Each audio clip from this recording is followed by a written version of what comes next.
Bonjour chers éveillés, on se retrouve aujourd'hui pour la lecture karmique d'Olivier. Je vous souhaite une bonne écoute, on se retrouve tout de suite après.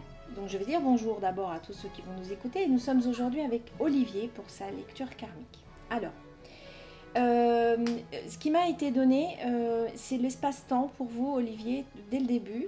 On est au XVIe siècle. Ouais. Vous êtes un homme. On me dit que vous êtes un homme proche de la nature. On précise que vous êtes jardinier. Alors, vous n'êtes pas un simple jardinier, vous êtes ce qu'on appelle un architecte d'extérieur, c'est-à-dire que vous concevez les jardins. D'accord. Alors, on me dit que vous dessinez les jardins. Alors, au début, vous êtes au château de Fontainebleau. Vous travaillez au château de Fontainebleau. Je ne sais pas si ça vous parle, le château, si vous connaissez. De nom, voilà. Et vous réaménagez ce château, hein, enfin les jardins, hein, bien évidemment. Donc vous les concevez, vous les réaménagez, et ensuite on va vous amener à Versailles. D'accord. D'accord. Alors vous, ce qui vous plaît beaucoup là-dedans, c'est d'harmoniser les arbres et les fleurs, c'est-à-dire de leur donner une espèce de cohérence, d'après ce que j'ai compris. Alors, on me donne votre nom et votre prénom. Vous vous appelez Antoine. Et votre nom de famille, c'est... Pardon? Ah ouais, c'est marrant. Ok. Et votre nom de famille, c'est Vidal. D'accord. Voilà. Donc français, hein, voilà. Au moment où le dénouement de ce qui va m'être donné, vous avez 24 ans. Hein? D'accord. D'accord. Alors, vous êtes un homme, on m'explique que vous êtes un homme de terrain. Alors, la lecture est assez longue, hein, il y a beaucoup de détails. Vous êtes un homme de terrain. C'est-à-dire que vous regardez les bouquins, tout ça, étudier, tout ça, c'est pas trop votre truc. Vous aimez bien expérimenter et aller sur le terrain, essayer les choses, etc. Et vous aimez aussi l'innovation, les changements, la nouveauté. Vous adorez ça. Vous adorez créer ce qui n'est pas déjà fait. Hein? Voilà, refaire ce qui a déjà été fait, ça vous intéresse pas beaucoup. Hein? Alors, on m'explique que vous travaillez. Alors, on m'a fait mettre une petite nuance avec, mais c'est plutôt pour un grand nom au niveau des architectes de jardin. Mais j'ai demandé le nom, on n'a pas voulu me le donner. D'accord. Ça, c'est pour éviter de faire travailler l'ego. Alors donc, je reviens sur cette nuance, hein, parce que vous allez voir que c'est là tout le nœud de la lecture. En fait, on me dit que vous travaillez avec, mais en fait, vous allez voir que vous allez travailler plutôt pour cet homme. Donc, on me parle de concurrence, et une concurrence déloyale. Hein. Donc, on m'a fait mettre un point d'interrogation parce que c'est là où va se loger le cœur du problème. Alors, vous avez beaucoup d'idées qui ne vous sont pas reconnus. C'est-à-dire que vous êtes tellement innovant que on pompe Pas vos... compris. Comment? Je ne suis pas compris. Alors, vous êtes compris, mais c'est-à-dire qu'on va vous piquer vos idées. Ah oui. D'accord? Donc, vous avez un problème de reconnaissance parce que le boss, hein, je vais parler avec nos termes à nous, le boss pour qui vous travaillez va s'approprier les idées que vous avez eues. Hein, il va dire que c'est lui qui a eu l'idée de... voilà. Alors, donc voilà, votre supérieur a pour habitude de s'approprier vos idées pour son propre compte. Alors, au début, ça ne vous dérange pas beaucoup. Parce que alors, je pense que vous avez commencé à travailler très, très jeune. Hein. Pour moi, vers 15 ans, 16 ans, vous travailliez déjà, hein, c'était fait. Et que au début, ce qui vous intéressait, c'est la création, c'est d'avoir des idées. Hein, vous en avez, je dirais pas par centaines, mais vous en avez bien par dizaines. Hein, ça pleut beaucoup chez vous. Donc du coup, ce qui vous intéressait, c'est ça. C'était pas forcément l'aboutissement. C'était vraiment créer. Mais au fil du temps, vous souhaitez avoir forcément un petit peu de reconnaissance pour votre savoir, vos connaissances et votre ingéniosité. Donc, on me dit que vous avez des connaissances, on m'a fait mettre des guillemets sur ce terme naturel. C'est-à-dire, je m'explique, c'est-à-dire un savoir qui vous parvient sans en avoir vraiment conscience. Donc, on me parle de claire connaissance. Ouais. D'accord? Oui. Alors, pour l'entourage, forcément, professionnel, mais même au-delà, vous êtes très bluffant, hein, pour ceux qui travaillent avec vous. Et on se demande d'où vous viennent toutes ces idées. On ne comprend pas comment vous avez eu cette idée. Vous voyez, c'est pas très courant. Voilà. Alors, on me parle d'idées de canal ou de canaux. On me dit que vous avez eu l'idée de... Vous voyez, comme si... de ce qu'on me montre, comme si vous... admettons, au bout d'un jardin, vous aviez envie de faire des roses et en fait, vous ne pouviez pas amener l'eau. Donc, vous allez avoir l'idée de faire des canaux souterrains pour amener l'eau. Enfin, bon, y a tout un système d'irrigation comme ça que vous mettez en place auquel personne n'aurait jamais pensé. Et vous, vous avez les connaissances qui vous viennent comme ça nécessaires pour mener le projet à bout. D'accord ? Alors, là, je vais vous décrire physiquement. Vous êtes plutôt de petite taille, hein, dans cette vie d'Antoine. Vous êtes brun, la couleur des cheveux. Les yeux sont très très bleus, par contre.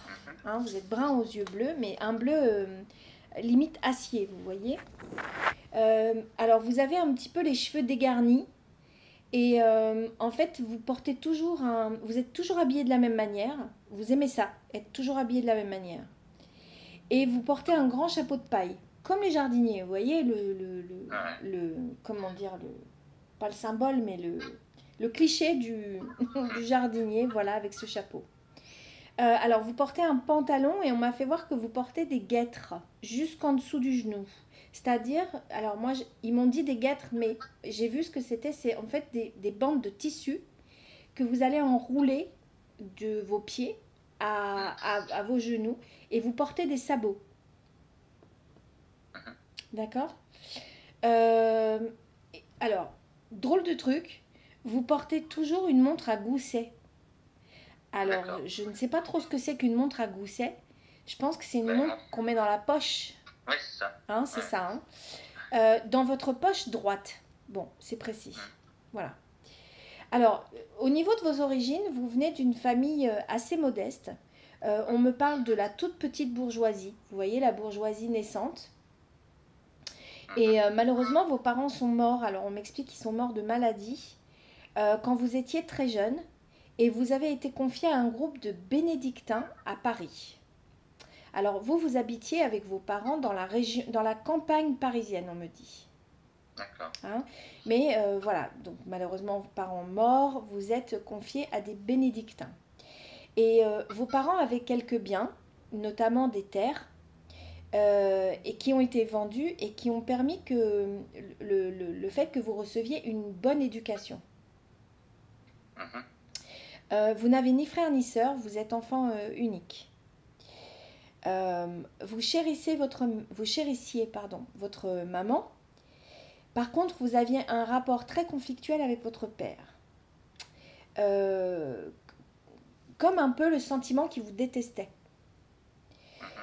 Comme s'il ne reconnaissait pas, comme s'il ne vous reconnaissait pas en tant que son fils, en fait. Et donc, de ce fait, votre mère vous a surprotégé. Donc, vous aviez un rapport avec votre maman très fusionnel. Alors, ils sont morts, vos parents sont décédés lorsque vous aviez 11-12 ans, hein, à l'abord de l'adolescence. Vous n'avez jamais reçu, il m'a été précisé, hein, que vous n'aviez jamais reçu de geste d'affection de votre père et ça vous a énormément forcément manqué. Hein. Vous n'avez reçu que des brimades, des réprimandes. Il vous disait du style, à chaque fois que vous faisiez quelque chose qui ne lui plaisait pas, par exemple, il pouvait vous dire « tu es bien le fils de ta mère ». Mais ça sous-entendait que ce n'était pas forcément son fils à lui. Vous n'étiez pas son fils à lui. Voyez ? Il rapportait toujours à la maman, mais il ne s'impliquait jamais, en fait. Euh, donc forcément, vous vous êtes construit sur ce doute, hein, Ouais. le doute de votre légitimité.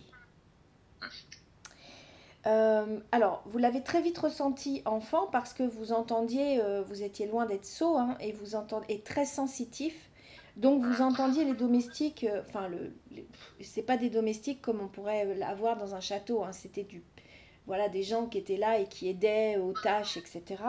Mais les gens parlaient, hein, parce que c'était quand même une grande maison, et les gens parlaient, et vous, vous compreniez pas, mais vous ressentiez ce malaise à votre égard. Hein. D'accord. Alors, mais forcément, vous avez jamais su le fin mot. Hein. Vos parents sont partis, sont décédés et personne ne vous a jamais rien dit. Et vous, vous n'avez jamais osé demander de son vivant à votre maman. Vous voyez, vous n'avez jamais passé le cap de lui demander.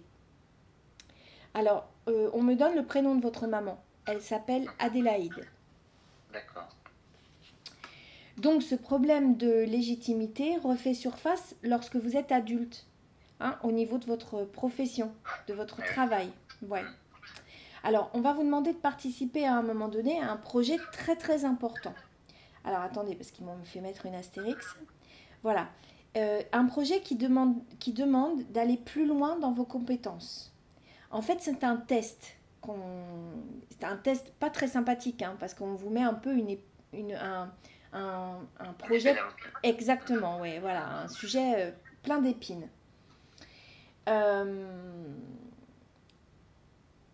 Alors, le projet voit le jour.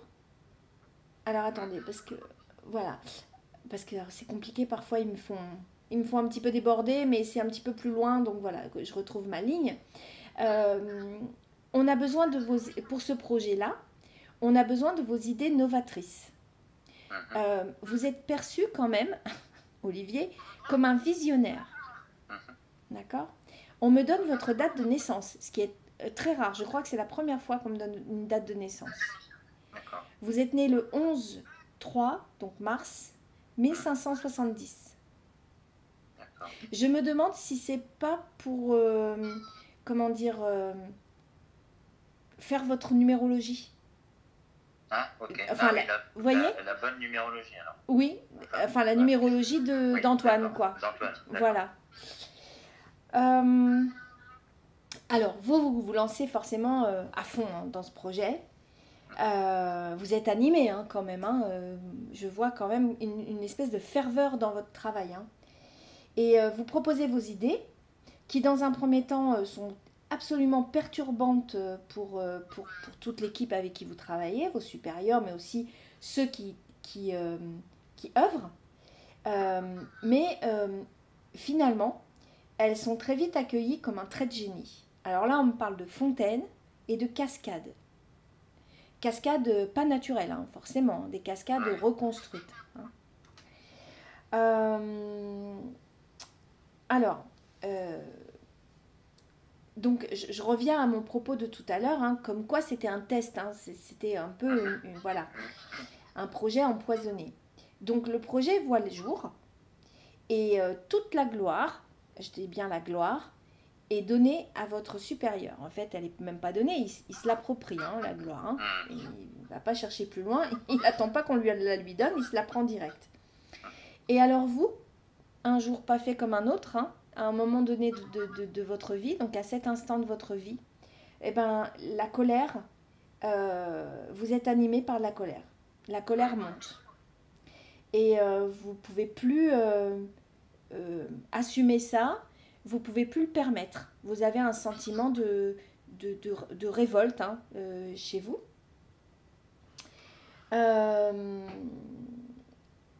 Vous ne voulez plus, on me dit, être le sous-fifre. Alors, je ne sais pas si c'est des termes qui vous parlent. Vous aussi, vous voulez les lauriers, hein, c'est-à-dire la récompense. Hein. Alors, vous ne comprenez même pas ce qui vous arrive avec cette colère. Parce que vous n'êtes pas coléreux à la base, hein, ou colérique peut-être plus. D'habitude, vous êtes plutôt dans la soumission. Vous vous dites, bon, bah, c'est pas grave, tant pis, ce sera pour la prochaine fois, etc. Vous laissez passer. Et là, pas du tout. Donc on arrive à la fin de cette lecture, là où ça va prendre un petit peu un tournant pas forcément marrant. Et alors, Parce qu'il faut une fin. eh ben, parce qu'il faut une fin, oui. Ouais. Alors, vous n'êtes pas du tout entendu. Là, pour le coup, vous avez raison. C'est-à-dire que vous n'êtes pas entendu. Votre cause n'est pas soutenue. On ne comprend même pas pourquoi vous voulez revendiquer cette légitimité. Et donc la colère va vous emporter complètement. Et votre supérieur, lui, se fiche royalement de vous, hein, forcément, et se rit de vous. Donc quand vous allez lui expliquer et demander des choses, il va vous prendre pour ce que vous n'êtes pas finalement, c'est-à-dire un couard, voilà, quelqu'un qui ne va pas aller au bout de son propos et de ses envies, hein. Et donc du coup, il se moque un petit peu de vous. Et ça, alors pour le coup, là, la colère monte complètement et vous en venez aux mains. Je le tue. Je crois que oui. Attendez, parce que je ne me rappelle plus, mais je crois que vous le tuez, oui. Alors l'homme, on m'explique que, voilà, on me refait voir la scène, l'homme est assez corpulent. Et vous êtes un petit bonhomme, quoi, hein, voyez, mais assez sec, assez nerveux quand même. Et donc, du coup, vous vous battez avec lui. Et en fait, quand vous vous battez, plus la rage monte. En fait, vous ne vous défaites pas de votre colère, ça monte encore plus, voyez. Et j'ai envie de vous dire que c'est de la vieille colère qui remonte, hein, c'est de la colère enfouie, hein, de quand vous étiez enfant, etc., hein. Et donc vous allez vous battre avec l'homme, il va finir par tomber sur la tête, et en fait il tombe mal, alors vous le tuez sans le tuer, mais on me dit que c'est un coup fatal. Donc cet homme meurt, et vous allez être emprisonné, et ça va se terminer dans cette prison parce que vous allez être condamné à mort. Est-ce que vous voulez connaître... votre sort? La guillotine, non? Non. Alors non, là je ne vous vois pas guillotiner du tout. Je pense que c'est un... Oui, exactement, pendu. Oui. Alors, votre vérité, pour le coup, ne sera jamais entendue. C'est-à-dire que jusqu'à votre décès, hein, vous resterez avec ce sentiment d'avoir été floué. Et cette blessure de trahison, finalement, parce que c'est comme une trahison, si vous voulez. Voilà, bah vous l'avez gardé en vous, quoi. D'accord. Voilà pour cette lecture plutôt riche en détails et en dénouements. Alors je vais arrêter, si vous le voulez bien, Olivier, l'enregistrement, et puis nous on va continuer de bavarder ensemble. Voilà, chers éveillés, je suis ravie d'avoir passé ce moment en votre compagnie. On se retrouve très vite pour de nouvelles vidéos. À bientôt, prenez soin de vous. Ciao, bye bye.